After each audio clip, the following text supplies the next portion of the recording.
manajemen pengadaan proyek. Manajemen pengadaan proyek atau project brochure management.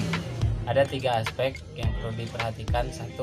Dalam manajemen pengadaan, pengetahuan dasar dan keterampilan manajer proyek harus mencakup kemampuan untuk membantu menciptakan, membaca, dan mengelola kontrak.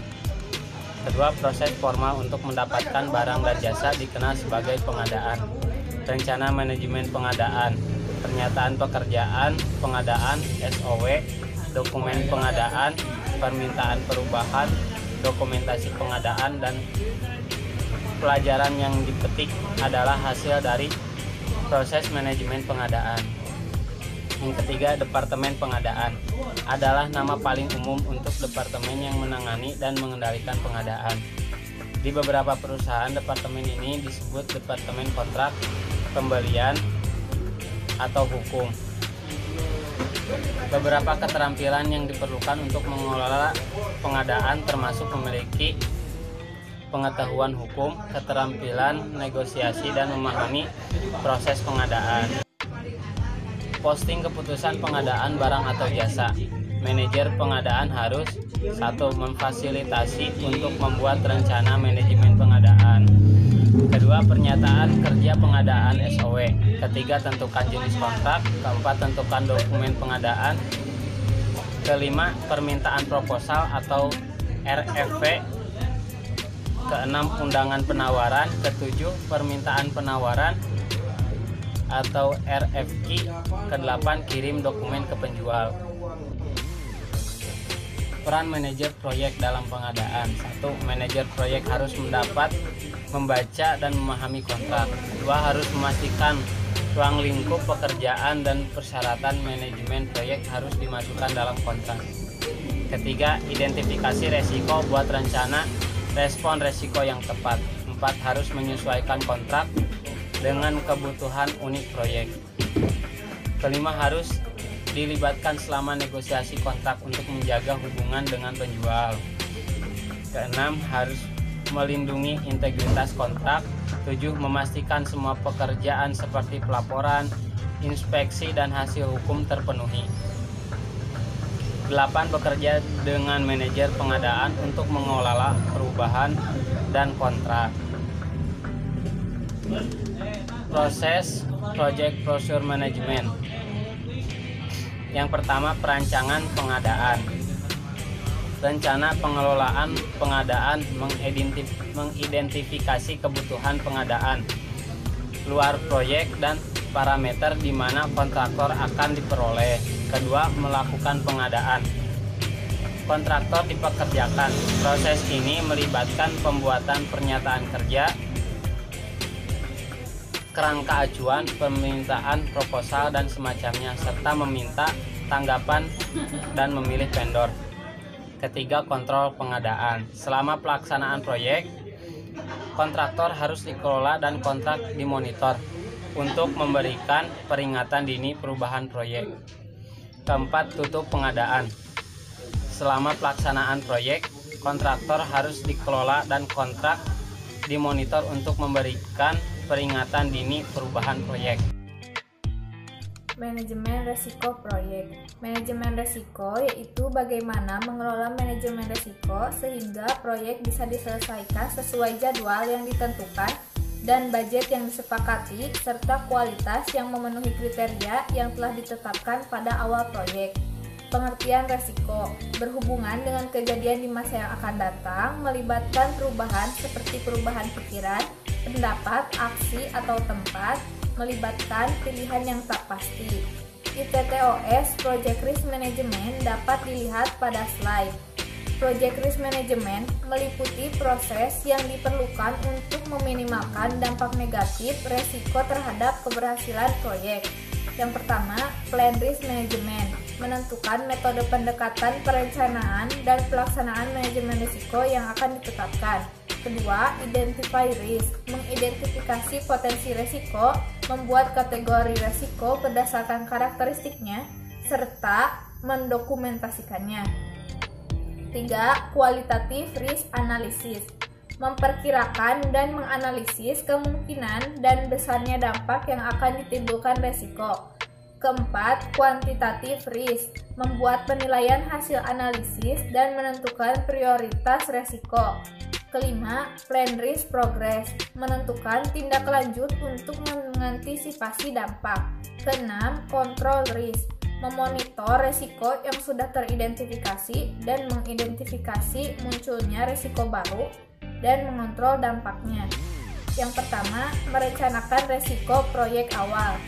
Ada kebijakan dan prosedur pengelolaan organisasi resiko, rencana manajemen proyek, project charter, daftar stakeholder, level toleransi dari stakeholder, batas ambang resiko diidentifikasi sebagai masuknya proses selanjutnya.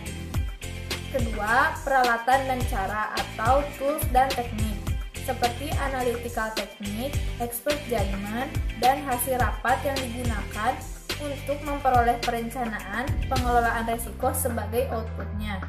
Kedua, melakukan identifikasi resiko-resiko proyek, rencana pengelolaan resiko, rencana pengelolaan biaya, rencana pengelolaan jadwal, rencana pengelolaan kualitas, dan lain-lain diidentifikasi sebagai masukan proses selanjutnya.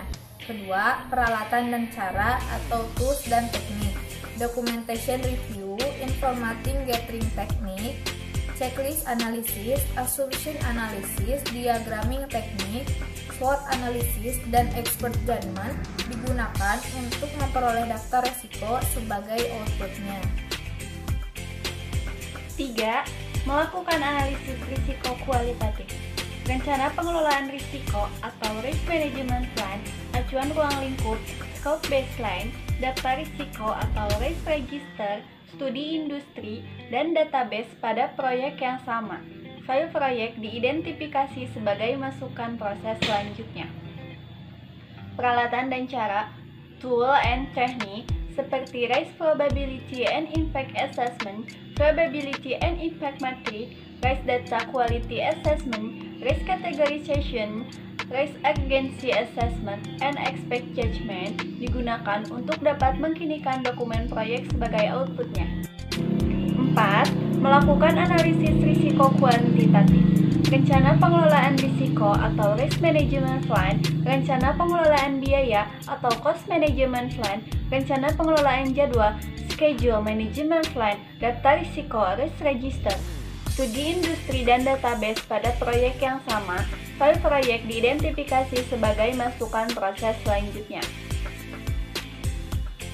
Peralatan dan cara, tool and technique, seperti data gathering representation technique, quantitative risk analysis and modeling technique, and expert judgment digunakan untuk dapat mengkinikan dokumen proyek sebagai outputnya. 5. Merencanakan respon terhadap risiko. Rencana pengelolaan risiko atau risk management plan, daftar risiko atau risk register diidentifikasi sebagai masukan proses selanjutnya. Peralatan dan cara, tool and technique, seperti strategies for negative risk, after it, strategies for positive risk, all opportunities, contingent responses strategies, and expert judgment digunakan untuk dapat mengkinikan rencana manajemen proyek dan dokumen sebagai outputnya. 6. Mengendalikan risiko-risiko.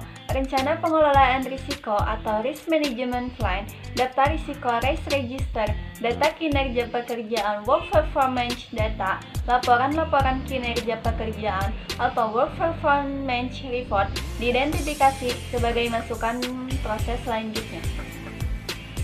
Peralatan dan cara, tool and technique, seperti risk assessment, risk audit, variance and trend analysis, technical performance measurement, receiver analysis, and hasil rapat-rapat digunakan untuk memperoleh informasi kinerja pekerjaan permintaan perubahan sebagai output. Identifikasi risiko. Identifikasi risiko adalah usaha sistematis untuk menentukan ancaman terhadap rencana proyek, perkiraan jadwal, pemuatan sumber daya, dan lain-lain. Tom Guild menyatakan bahwa bila Anda tidak aktif menyerang risiko, maka mereka akan aktif menyerang Anda. Metode untuk mengidentifikasi risiko adalah dengan membuat checklist item risiko. Risiko-risiko proyek software. Ada 3. Yang pertama, risiko proyek mengancam rencana proyek, artinya ada kemungkinan jadwal proyek akan meleset dan biaya akan meningkat. Kompleksitas dan ukuran proyek menjadi faktor risiko proyek. Yang kedua, ada risiko teknis, mengancam kualitas dan ketepatan waktu software yang dihasilkan. Artinya, jika risiko teknis menjadi kenyataan, implementasinya mungkin menjadi sulit. Risiko teknis terjadi karena masalah lebih sulit dipecahkan dari perkiraan yang telah dipikirkan. Yang ketiga, risiko bisnis, mengancam software yang akan dibangun dan membahayakan proyek atau produk. Di dalam risiko bisnis ada 5 kandidat. Yang pertama, risiko pasar, kedua, risiko strategi, ketiga, risiko pemasaran, keempat, risiko manajemen, yang kelima, risiko biaya. Item-item risiko ada 7. Yang pertama, ukuran produk. Risiko sehubungan dengan seluruh ukuran software yang akan dibangun atau dimodifikasi. Yang kedua, pengaruh bisnis. Risiko sehubungan dengan batasan yang dibebankan oleh manajemen atau pasar. Ketiga, karakteristik pelanggan. Risiko sehubungan dengan kepintaran pelanggan dan kemampuan pengembang untuk berkomunikasi dengan pelanggan dengan cara yang tepat. 4. Definisi proses. Risiko sehubungan dengan tingkat di mana proses software telah didefinisikan dan diikuti oleh organisasi pengembang. 5. Lingkungan pengembangan. Risiko sehubungan dengan keberadaan dan kualitas piranti yang akan digunakan untuk membangun produk sistem informasi. 6. Teknologi yang dibangun. Risiko sehubungan dengan kompleksitas sistem yang akan dibangun dan kebaruan teknologi yang dikemas oleh sistem. Yang terakhir, ada ukuran dan pengalaman staf. Risiko sehubungan dengan keseluruhan teknik dan pengalaman proyek dari orang-orang yang akan melakukan tugas tersebut. Strategi risiko. Ada strategi yang efektif untuk menangani risiko, ada 3. Yang pertama, menghindari risiko, kedua, monitoring risiko, yang ketiga, manajemen risiko dan perencanaan kemungkinan. Strategi risiko reaktif dan proaktif. Ada 4. Mayoritas tim software bersandar pada strategi reaktif. Yang kedua, strategi yang benar untuk manajemen risiko adalah strategi proaktif. Yang ketiga, strategi proaktif dimulai sebelum kerja teknis dimulai. Yang keempat, untuk menghindari risiko dengan cara membuat rencana.